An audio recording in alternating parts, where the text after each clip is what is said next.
तो इंदौर के प्रवासी भारतीय सम्मेलन में कबाड़ी वाला डॉट के स्टार्टअप को लेकर भी लोग आए। उनसे भी खास बातचीत की हमारे संवाददाता मिथिलेश गुप्ता ने। प्रवासी भारतीय सम्मेलन में शामिल होने के लिए लगभग 70 देशों से 3,500 से ज़्यादा एनआरआई इंदौर पहुंचे हैं। और इस वक्त जो मेरे साथ मौजूद हैं, ऐसे 5 लोगों को जिन्होंने स्टार्टअप किया था, उनमें से 5 लोगों को चिन्हित करके उन 5 लोगों को एज ए स्पोक पर्सन यहाँ पे बुलाया गया है। इनसे बातचीत की गई है और बातचीत इसलिए की गई है क्योंकि आज युवाओं के साथ में बातचीत किया जा रहा है कि आने वाले समय में इन युवाओं की क्या भूमिका हो सकती है भारत के विकास में। और फिलहाल इस वक्त हमारे साथ जो मौजूद, इनसे बात करते हैं। सर, आपको भी बुलाया गया था यहाँ पे, आप लोगों का क्या स्टार्टअप था?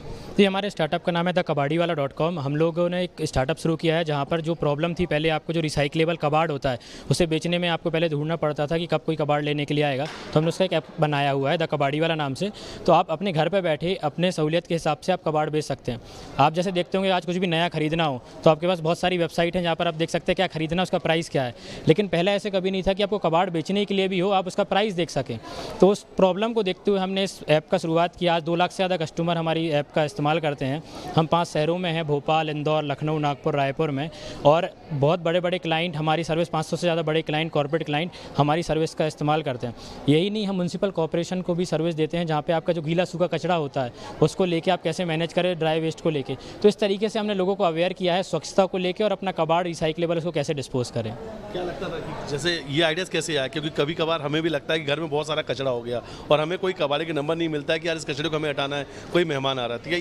ये कॉन्सेप्ट क्या ऐसा कुछ आया या कुछ और आइडियाज़ में? ये कॉन्सेप्ट तो पहले ही आ गया था 2014 में, बट लकीली डिजिटलाइजेशन जब 2016 के बाद आया।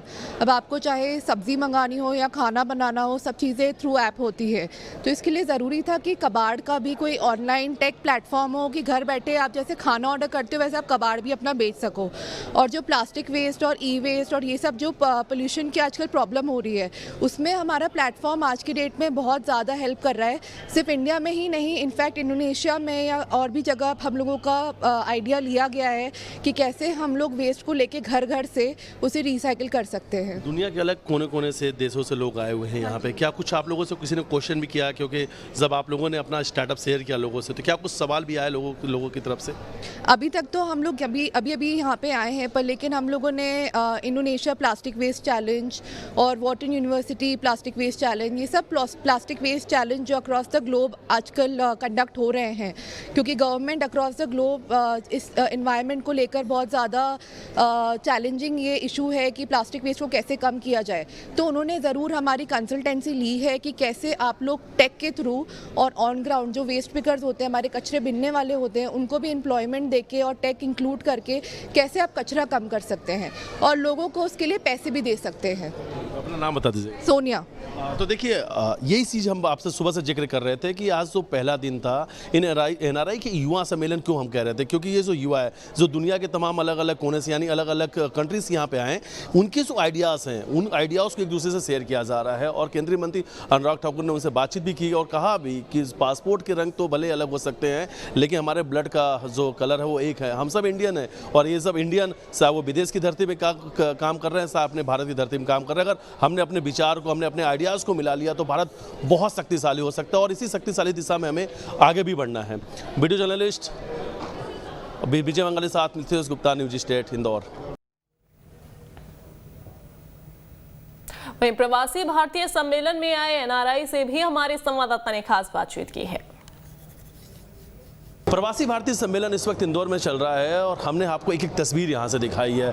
लगभग 70 देशों से 35 मतलब 3,500 जो एनआरआईस हैं वो यहाँ पर आए हुए हैं और आज पहला जो दिन है वो युवा एनआरआई को समर्पित किया गया है। और इस वक्त मेरे साथ भी जो मौजूद हैं अनिल अग्रवाला जी हैं और ये बिजनेसमैन हैं, नागपुर के रहने वाले हैं और वाइल्ड लाइफ में रिसोर्ट इनका, एक्चुअली में वो वाइल्ड लाइफ के लिए काम भी करते हैं और टूरिज्म डिपार्टमेंट के साथ जुड़े हुए मध्य प्रदेश के। अब देखिए, एक तरफ हमने आपको तस्वीर दिखाई कि जो यूथ हैं उनसे बात की जा रही है निवेश को लेकर, इन्वेस्टमेंट को लेकर और उनके विचार और उनको आइडियाज़ को लेकर। वहीं दूसरी तरफ यहाँ पे उन लोगों को भी बुलाया गया है कि जो मध्य प्रदेश में आकर इन्वेस्टमेंट करते हैं, यानी निवेश उन्होंने किया है और आज कहीं ना कहीं उसके बेहतर परिणाम भी देखने को मिल रहे हैं। तो यानी टूरिज्म के लिहाज से भी मध्य प्रदेश कितना अच्छा है, इनसे बेहतर कोई और नहीं बता सकता है, क्योंकि अब ये इस बार यहाँ पे आए हैं और 200 करोड़ का 200 करोड़ रुपए का इन्वेस्टमेंट करने वाले हैं। इससे पहले ये पेज में एक रिसोर्ट बना चुके हैं और इनका कहना है कि एक कमरे से इनका जो रिसोर्ट शुरू हुआ था 60 कमरों में तब्दील हो चुका है। अब इनसे ही पूछते हैं कि आखिर मध्य प्रदेश में कौन कौन सा टूरिज्म है जहाँ पे इन्होंने